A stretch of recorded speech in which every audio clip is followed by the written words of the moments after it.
agriculture growth is doubled from 2005 to 2009. The production has gone twice, the double. So therefore, that food crisis also didn't affect us much, right? So therefore, the milk food prices went up by 4 times, right? The fertilizer went up by 4 times. So the cost of production went up with all that.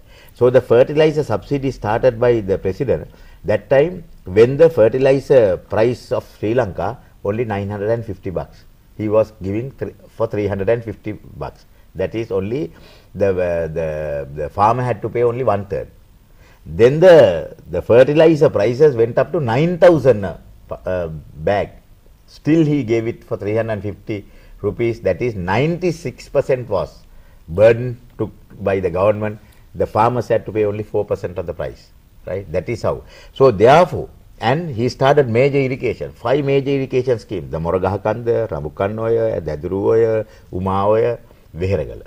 Veheragala is completed, right? And therefore, and he started increasing the capacity of another 11 reservoirs, including Parakrama reservoir, Rantambe, and all those 11 reservoirs. By that, he provided the water necessary to the dry zones, right? Therefore, the food campaign was so much giving benefit to the country, we didn't feel much. And also, during that period, he removed the taxes imposed on these essential food items, 11 food items essential. We didn't have enough money.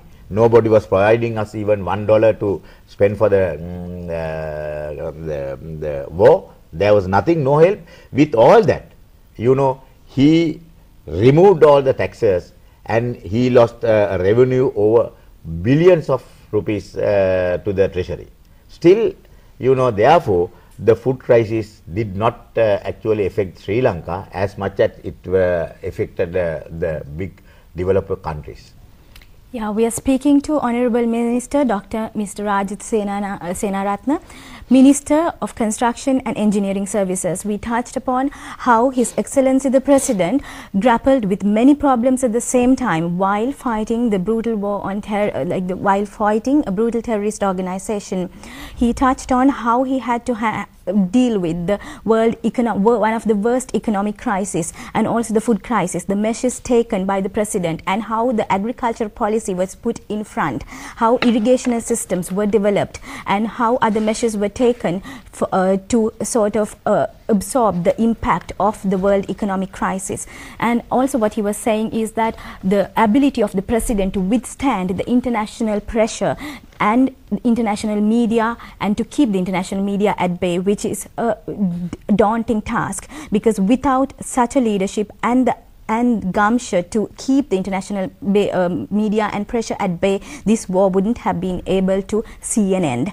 So in that context, Honorable Minister, why do you think such a superb team who was coordinating and fighting this war against terrorism and the former commander had to decide to fight in the context of the elections, his commander-in-chief? Why did this unfortunate incident happen in your opinion?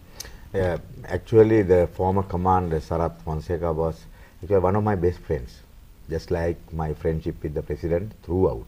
Even myself and my president were in two sides in most of the time. But still, we never, you know, we never did anything against each other, and we maintained our friendship. Even when he was in government, he was helping me in the opposition, even you know, against the wishes of his own president at that time. And during my period in government, I did whatever he wanted from me. I always helped Mahinda Rajapaksa. We made the same way. Sarath Fonseca also my classmate from the class itself. Throughout the entire this about now near over 40 years, right? I had been a very good friend of him, and he had been a very good friend of me, or not only me, even my family, right? So, but the problem is that I don't know what made him to do this, because the General Fonseca feels that he the person the main person for the victory of the government. No, it's not that. It's not that. Not because I am the minister. You know, you cannot win a war only in the battlefield. In that case, the President Jayajawardena would have won in the 80s. He was actually clearing the entire Vadamarachi, right? Another only 3 miles he had to, 3 kilometers about he had to move forward to Velveture to take Prabhakaran at that time, right? He was not so powerful. He didn't have all these naval arms, the Air Force arms those days. So he had to leave. But he couldn't do that because they dropped the dal and rice parcels. So President had to leave Vadamarachi and he ended up in Timpu, right, for a political solution, right, advocated by the Indian government. That was because he didn't have a proper foreign policy and he had to bow down to the Indian pressure. So President Rajapaksa was, President Premadasa was doing that. What happened to him, right? He was killed by the same terrorist organization, right? Chandrika Kumaratunga had to, you know, abandon certain military operations created by him to one call from one country, from a developed country. So that was the pressure to this country. Even now, during this period, entire period, they were pressurizing the president. They were giving calls, they were coming here, they were pressurizing, they were trying to, you know, change his mind, everything, but he never bowed down. That was the credibility. So because he commanded and he provided from the pair of boots to the kafir, you know, jets, everything was provided. They wanted kafir, they gave, he gave kafirs. They wanted MiGs, he gave the MiGs, right? They wanted MBRL, they gave the MBRL. Whatever wanted by the forces, everything was you know, when Mahinda Rajapaksa became the president, the LTT naval power was very much higher than the Sri Lankan naval power. You know, they had more speedy boats, attacking speedy boats than the Sri Lankan army. That is why all their naval operations were successful. But what did the president, under president, what the naval commander did? He started manufacturing the speedy boats, the armed, the military boats in Sri Lanka. Every 40 days a boat was built in Sri Lanka by the Sri Lankan engineers, and he had a big fleet. That is how that big fleet only destroyed 12 armed ships, right, which brought the ammunition for SAM missiles.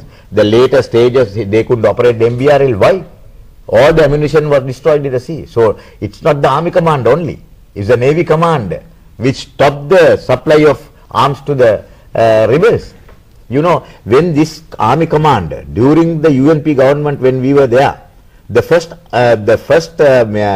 military, the armed ship was destroyed by him without the orders of Ranil Wickremesinghe. He took the orders from the commander-in-chief, President Kumaratunga, and took the bold decisions and went against the Prime Minister and destroyed the first ship. Then only Ranil Wickremesinghe was shocked and he gave orders to destroy the rest of the ship. Because he was, you know, he was not decided by destroying this whether the peace process will be damaged or not, right? That is how he operated. The Air Force, take the Air Force.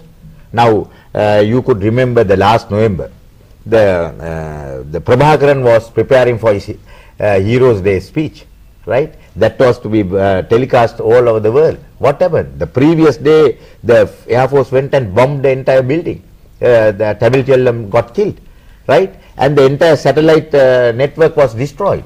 Because of that, you know, because of that, he couldn't do the Heroes Day speech, only it went through only the internet, right? So, at the later stages, Prabhakaran was running around everywhere, right?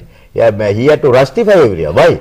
If we make one mobile call, he had to run about 40 kilometers away and stay, because that place would be bombed.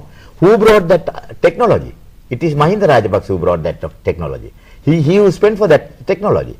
So he is the one who spearheaded the entire thing. That way he was assisted by the defense secretary, his own brother. Because he had his own brother as the defense secretary, he could do wonders, right? He could